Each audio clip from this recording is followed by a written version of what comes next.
Почитувани, владеачката партия Погреб за Македония, составена от СДСМ, ВМРО ДПМН и ДОИ, продолжува со скандалозните и опасни активности, со кои се загрозуват най-високите национални и държавни интереси на македонската държава и македонскиот народ.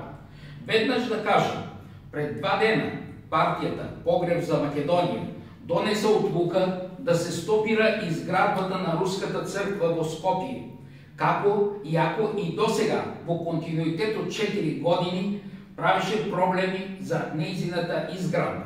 Внимавајте добро, ова се случува веднъж по заминуването на Александър Дугин и Леонид Савин от Македония, кои беа во 3-дневна посета на покана на нашата партия Единствена Македония.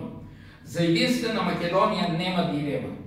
Ваквиот чекор на партията Погреб за Македония представува опасна провокација, која силно го вознемирува македонскиот народ, бидејќи власта удри праз првата руска црква во Република Македонија.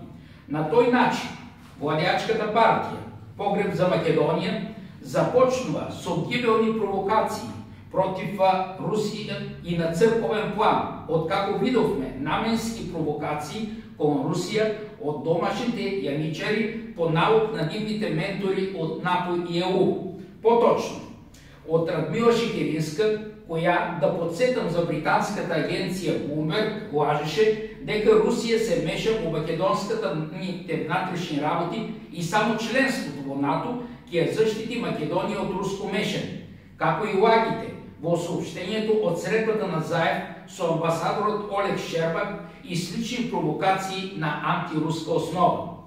Од друга страна, ќе подсетам дека помина 10 дена од нашата пресконференција, на која споделихме со јавноста правосилно решение и заклучок на надлежниот инспекторат за рушене на најголемата и најскапата џамија Дивоградба во Скопие, изградена со пари од една радикална исламска држава. Меѓутоа, за ова од партијата Погреб за Македонија целосен молк.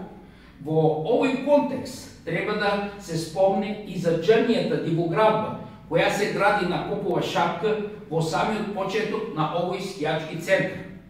Треба ли да подсетиме и за споменикот ореол на УЧК во Чајле, кој исто така е Дивоградба, агроначалникот Шилегов вулгарно изјави дека баш за тоа дека е Дивоградба не можел да го сруши. Или пак за новоизградените во цела Македонија повеќе од 350 џамии, голем дел од нив исто Дивоградби. Значи во Скопие и во цела Македонија можат да се градат џамии и споменици Дивоградби на албанското малцинство, но не може изградба на легални цркви и крстове како овој во Бутел со сета потребна документација.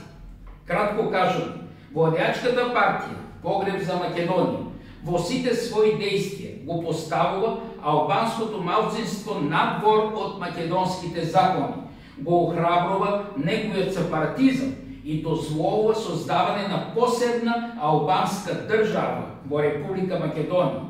Затоа, новата легитимна власт ќе побара одговорност за сите случаи во изминатите 27 години за своеволното и незаконско поставување на обекти поврзани со албанското малцинство.